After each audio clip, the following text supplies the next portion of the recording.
দেখো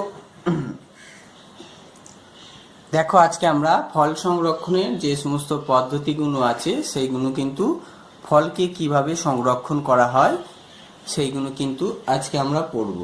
তা প্রথমেই বলি, ফল হচ্ছে দেখবে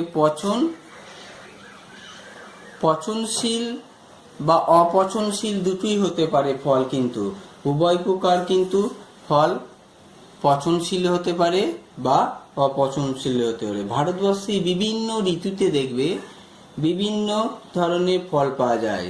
তা ফল যাতে নষ্ট না হয় সেদিকে মাথায় রেখে আমরা ফলের মধ্যে যে সমস্ত জীবাণুগুলো আছে, মাইক্রো অর্গানিজমগুলো বা ব্যাকটেরিয়াগুলো বা কোনো উৎসেচককে আমরা কিন্তু নিষ্ক্রিয় করে কিন্তু ফলকে দীর্ঘদিন যাবৎ কিন্তু আমরা সংরক্ষণ করতে পারি।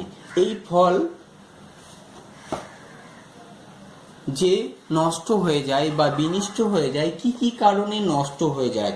ফল নষ্ট হয়ে যাওয়া বা পচনের যে সমস্ত কারণগুলো আছে তার মধ্যে প্রথম দেখবে যে কারণ হচ্ছে ফলের মধ্যে যে সমস্ত উৎসেচক আছে সেই উৎসেচকগুলোর কিন্তু ক্রিয়ায় কিন্তু ফল নষ্ট হয়ে যায়। আরে ফল পচনের কারণ, তাই তো?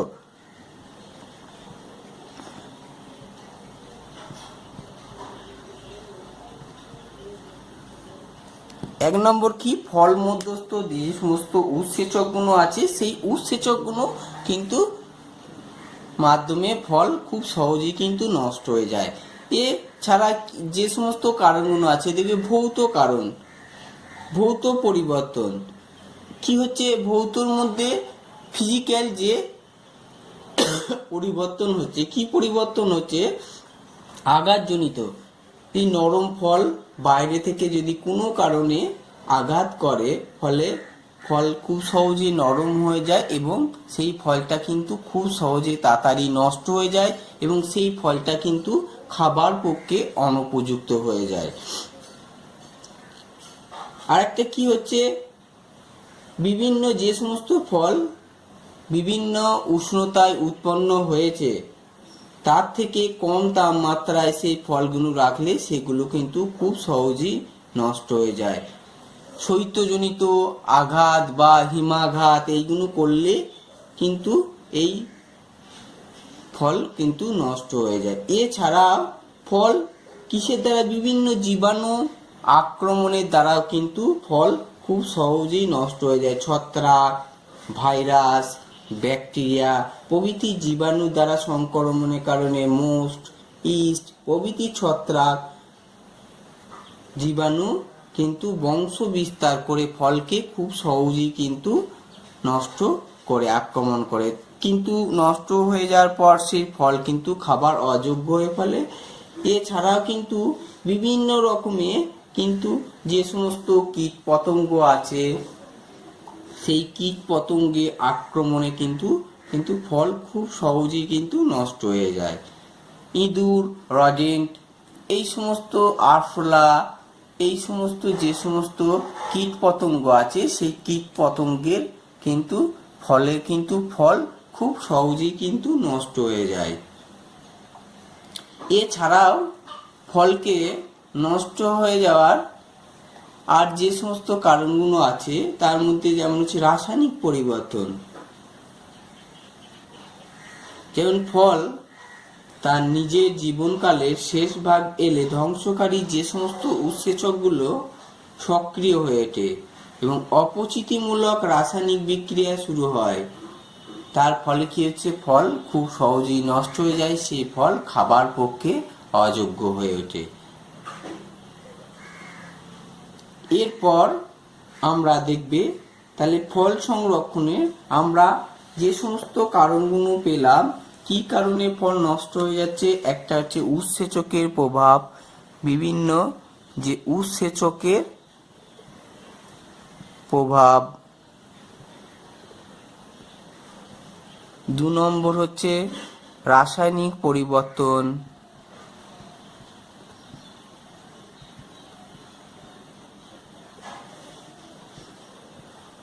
আঘাতজনিত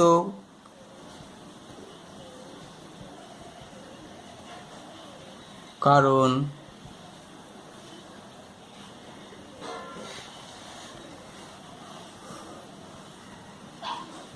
কম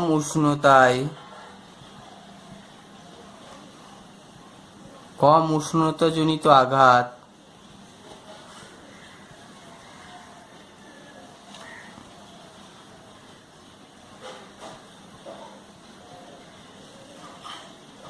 বিভিন্ন কীটপতঙ্গের আক্রমণ,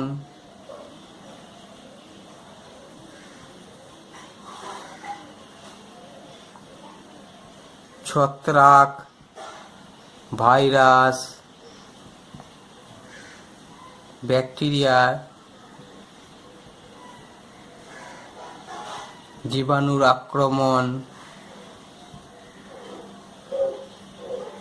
এই সমস্ত কারণে কিন্তু ফল খুব সহজেই কিন্তু নষ্ট হয়ে যায়।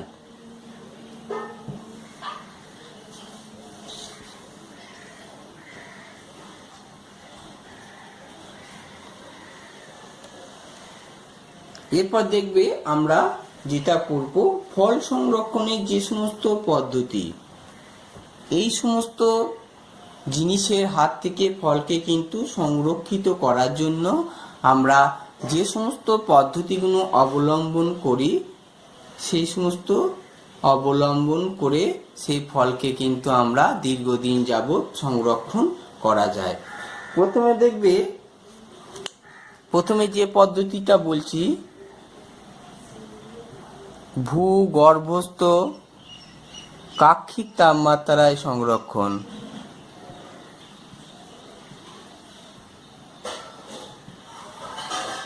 ভূগর্ভস্থ যে কাক্ষিক তাপমাত্রা, অনেক গ্রাম অঞ্চলের দিকে মাটির নিচে ভূগর্ভস্থ কক্ষে কম তাপমাত্রায় কিন্তু আপেল, নাশপাতি ইত্যাদি ফল কিন্তু সংরক্ষণ করা হয়ে থাকে। এখনো যে সমস্ত অনেক ইন্টেরিয়র গ্রাম্য এলাকায় আছে, সেখানে কিন্তু যে সমস্ত ফল আমাদের বেঙ্গলে নয়, অন্যান্য যে সমস্ত স্টেটে, সেইখানে কিন্তু ফলকে এই মাটির নিচে কাক্ষিক তাপমাত্রায় রেখে ফলকে অনেক রকমের সংরক্ষণ হয়ে থাকে। আমাদের রাজ্যেও দেখবে যে কিছু যে সমস্ত আলু এইগুলো কিন্তু মাটির নিচে ঘর করে অনেক সময় কিন্তু সংরক্ষণ করে রাখা হয়। মাঠের মধ্যে দেখবে যে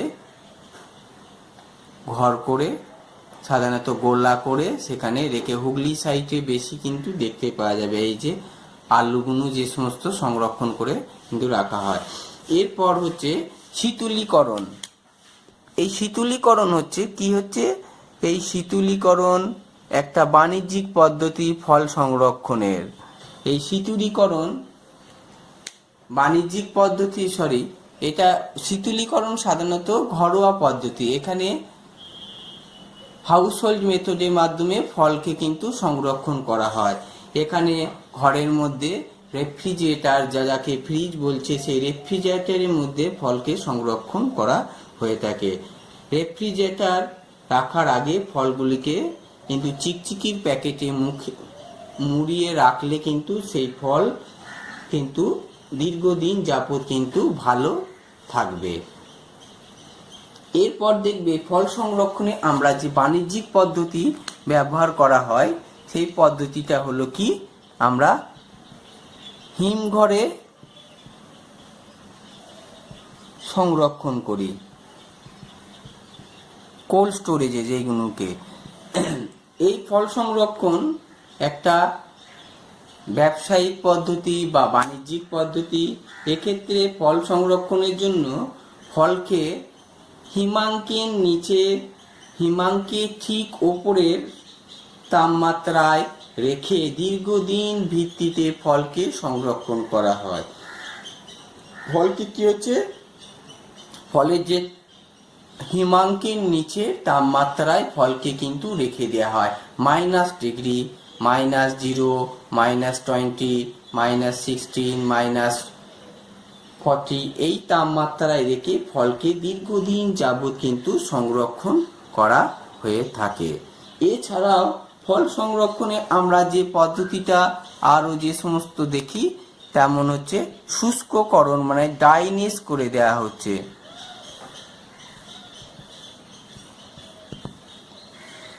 এটি ফল সংরক্ষণের সবচেয়ে অতি প্রাচীন পদ্ধতি বা বহু প্রাচীন কাল থেকে কিন্তু ফলকে সংরক্ষণ করতে এই শুষ্ককরণ বা ড্রাইং পদ্ধতি কিন্তু ইউজ করা হয়। কি হচ্ছে, এই পদ্ধতিতে ফলকে রোদে শুকিয়ে ফলের মধ্যে যে সমস্ত জলীয় বাষ্প আছে সেই জলীয় বাষ্পগুলোকে বের করে দেওয়া হচ্ছে। এই শুষ্ককরণ ফলকে কিন্তু দীর্ঘদিন যাবৎ কিন্তু ফলকে সংরক্ষণ করা হয়ে থাকে। যেমন এই পদ্ধতিতে আঙুর, আমের বিভিন্ন যে আমসত্ত্ব, আমট এইগুলো কিন্তু এই পদ্ধতিতে, এই শুষ্ককরণ পদ্ধতিতে সাধারণত ফলকে সংরক্ষণ করা হয়ে থাকে। এছাড়াও আমরা বিভিন্ন রকম ফল সংরক্ষণের আর যে সমস্ত পদ্ধতিগুলো দেখব, আরও যে সমস্ত পদ্ধতিগুলো আছে তাদের মধ্যে বিভিন্ন রাসায়নিক পদার্থ প্রয়োগ করে অনেক সময় কিন্তু ফলকে সংরক্ষণ করা হয়ে থাকে। রাসায়নিক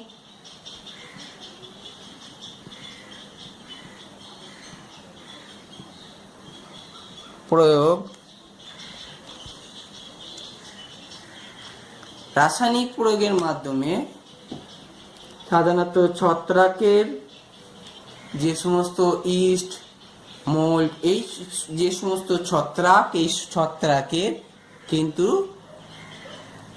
ক্রিয়া কাজ কিন্তু অনেকটাই থামানো যায়। এক্ষেত্রে জৈব অম্ল বা বিভিন্ন রাসায়নিক পদার্থ প্রয়োগ করা হয়ে থাকে।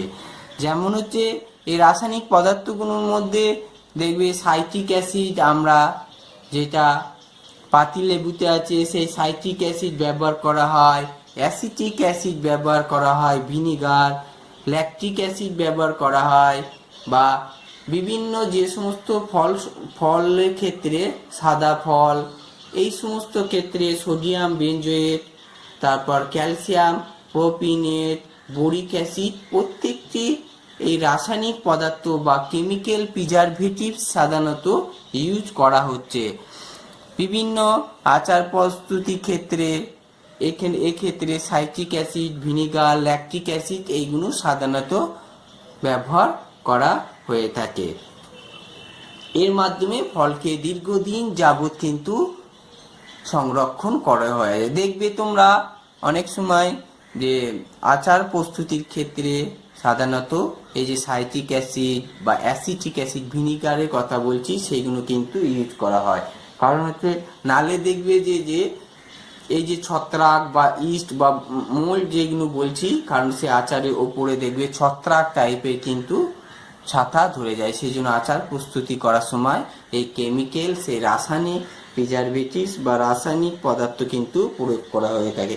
এছাড়া ফলকে আর আমরা যে সমস্ত মাধ্যমে সংরক্ষণ করতে পারি, যেমন হচ্ছে জ্যাম, জেলি,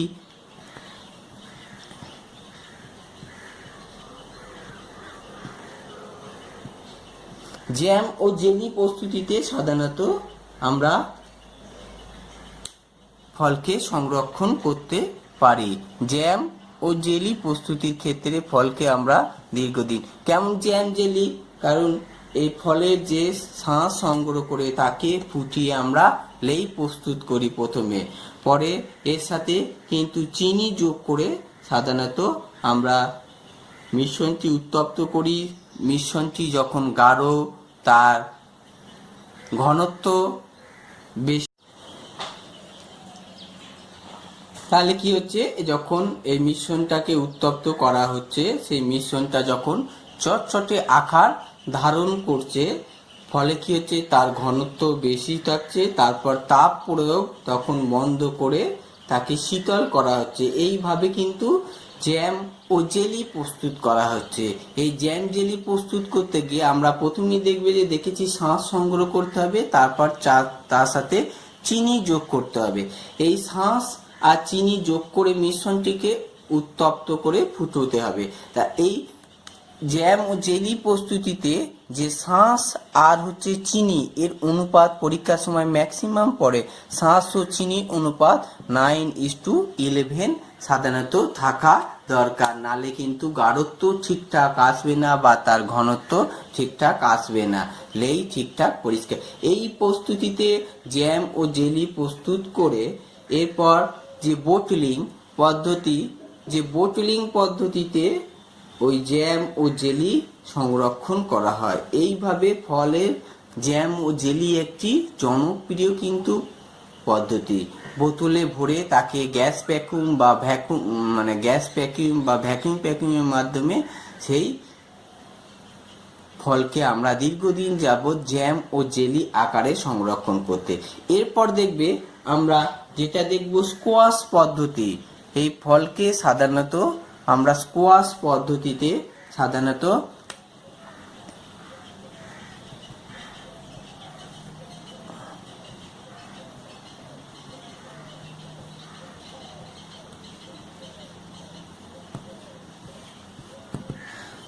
এই স্কোয়াশ পদ্ধতিতে কাঁচা বা পাকা উভয় প্রকার ফল সংরক্ষণের কিন্তু স্কোয়াশ পদ্ধতি। এক্ষেত্রে ফলের শাঁস সংগ্রহ করা হয়, তারপর সেই শাঁস কাপড়ের মাধ্যমে ছেঁকে নেওয়া হয়। পরবর্তী ধাপে এই শাঁসের সাথে কিন্তু 50 থেকে 60% চিনি, 20 থেকে 30% জল এবং 1.5 থেকে 1.75% সাইট্রিক অ্যাসিড কিন্তু মেশানো হয়। মিশ্রণটি এরপর ভালোভাবে ফুটিয়ে নেওয়া হয়, তারপর এটাকে বোতলে রাখলেই কিন্তু স্কোয়াশ সাধারণত হয়ে থাকবে। এক্ষেত্রে স্কোয়াশ পদ্ধতিতে আমরা কি দেখলাম, যে ফলটা নেবো সেই ফলের শাঁস কত থাকছে 50 থেকে 60%, চিনি থাকছে 20%, 20 থেকে 30%, আর থাকছে সাইট্রিক অ্যাসিড থাকছে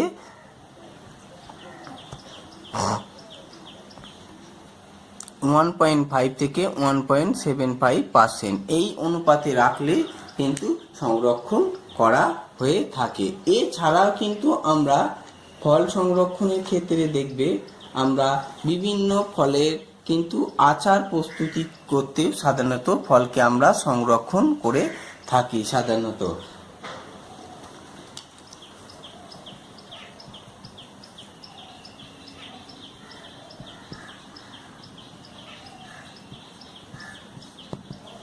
এককভাবে কোনো ফলকে বা সবজিকে সাধারণত একসাথে বিভিন্ন কিন্তু আমরা আচার প্রস্তুতির ক্ষেত্রে সাধারণত ফলকে আমরা কিন্তু ব্যবহার করে হয়ে থাকে। এটা কাঁচা বা পাকা যে কাঁচার ক্ষেত্রে কিন্তু এই আচার প্রস্তুতি সাধারণত তৈরি হয়। এটা ঘরোয়া একটা জনপ্রিয় পদ্ধতি। এক্ষেত্রে ফলের ধরো আমের ক্ষেত্রে আমের খোসা ছাড়িয়ে তা নুন দিয়ে, হলুদ, তেল দিয়ে প্রভৃতি প্রথমে মশলা দিয়ে একে জ্বারিয়ে নিতে হবে, মানে শুকিয়ে নিতে হবে। তারপর এই সুবিধা মতন কিন্তু তাকে আঁটি বের করে তারপরে তাকে মাঝে মাঝে রোদে দেওয়া হয়। এরপর বিভিন্ন যে সমস্ত তার মধ্যে তেলে আস্তরণ রেখা হয় যাতে ছত্রাক যাতে না বসে, সেজন্য কিন্তু সর্ষের তেলে আস্তরণ গরম করে সাধারণত দেওয়া হয়। তারপর এই আচার দীর্ঘদিন যাবৎ কিন্তু ফলকে সংরক্ষণ করা হয়ে থাকে। এরপরে আমরা বিভিন্ন যে সমস্ত বিকিরণের মাধ্যমে সাধারণত ফলকে আমরা সংরক্ষণ করতে পারি। এটা হলো ফল সংরক্ষণের সবচেয়ে কিন্তু আধুনিক পদ্ধতি, মডার্ন পদ্ধতি হচ্ছে কিন্তু কি বিকিরণ পদ্ধতি। এই বিকিরণ পদ্ধতির মধ্যে কি হচ্ছে, ফলকে আমরা দীর্ঘদিন যাবৎ কিন্তু ফলকে খোলা অবস্থায় রেখে সংরক্ষণ করা হয়। এই ফলের মধ্যে দিয়ে সাধারণত এক্স রে, ক্যাথোড রশ্মি, গামা রশ্মি, এই ইউভি রশ্মি এইগুলো কিন্তু পাঠিয়ে ফলের মধ্যে যে সমস্ত জীবাণুগুলো আছে সেই সমস্ত জীবাণুগুলোকে একদম সম্পূর্ণভাবে মেরে ফেলা হয়। এখানে ব্যাকটেরিওস্ট্যাটিক পদ্ধতি কিন্তু ব্যবহার করা হয়। ব্যাকটেরিওস্ট্যাটিক পদ্ধতি কাকে বলে আমরা যখন বলেছিলাম, ব্যাকটেরিওস্ট্যাটিক পদ্ধতিতে কি হচ্ছিল, ফল মধ্যস্থ কিন্তু সমস্ত কিন্তু জীবাণু একেবারে ধ্বংস করে দেওয়া হচ্ছিল, ডিস্ট্রয় করে দেওয়া হচ্ছিল, যাতে ফলের মধ্যে কোনো জীবাণু যাতে না থাকে। এই বিকিরণ পদ্ধতিতে সাধারণত ইউভি রশ্মি, আল্ট্রাভায়োলেট রে, ক্যাথোড রশ্মি, গামা রশ্মি প্রভৃতি ফলের মধ্যে দিয়ে পাঠিয়ে ফল মধ্যস্থ যে সমস্ত জীবাণুগুলো আছে সেই জীবাণুগুলোকে কিন্তু ধ্বংস করে দেওয়া হয়। এক্ষেত্রে দেখবে আমরা বিভিন্ন যে সমস্ত শপিং মলে সাধারণত দেখবে খোলা অবস্থায় যে সমস্ত ফল কিন্তু দীর্ঘদিন যাবৎ থাকে, স্টিকার দেওয়া থাকে, দেখবে বিগ বাজার বা বিভিন্ন শপিং মলে সেই ফলগুলো দেখবে দীর্ঘদিন যাবৎ কিন্তু খোলা অবস্থায় রাখা আছে। আমাদের বাড়িতে দেখবে সাধারণত এমনি বাজার থেকে যে সমস্ত ফল কিনে আনা হয়, আপেল, লেবু, নাশপাতি, যে সমস্ত সাধারণত সেইগুলো দেখবে খোলা অবস্থায় বেশি দিন কিন্তু ভালো থাকে না, সেইগুলোকে ফ্রিজের মাধ্যমে রাখতে হয়। কিন্তু বাইরে আমরা এই সমস্ত শপিং মল এইগুলোতে কি করা হচ্ছে, এই সমস্ত বিকিরণের মাধ্যমে কিন্তু সংরক্ষণ করে রাখা হয়। গ্রিন আপেল থেকে আরম্ভ করে নাশপাতি, তারপর বিভিন্ন আপেল স্টিকার দেওয়া থাকে দেখবে, সেইগুলো কিন্তু দীর্ঘদিন যাবত এই শপিং মলে কিন্তু থাকে, 15 দিন 20 দিন সাধারণত ম্যাক্সিমাম, সেইগুলো কিন্তু 1 মাস সেইগুলো কিন্তু খোলা অবস্থায় রাখা থাকে। কারণ তার মধ্যে কিন্তু এই বিকিরণ পদ্ধতি প্রয়োগ করা হয় যাতে দীর্ঘদিন যাবত সংরক্ষণ করে রাখা হয়। সেই সমস্ত ফলের কস্টও কিন্তু বেশি বাজারের তুলনায়। কিন্তু এখন বাজারে সমস্ত এই স্টিকার দিয়া সাধারণত লোকাল ফলও কিন্তু স্টিকার দিয়ে সাধারণত বিক্রি হচ্ছে। তা বলে সবই কিন্তু এই বিকিরণের মাধ্যমে কিন্তু সংরক্ষণ করা হয় না।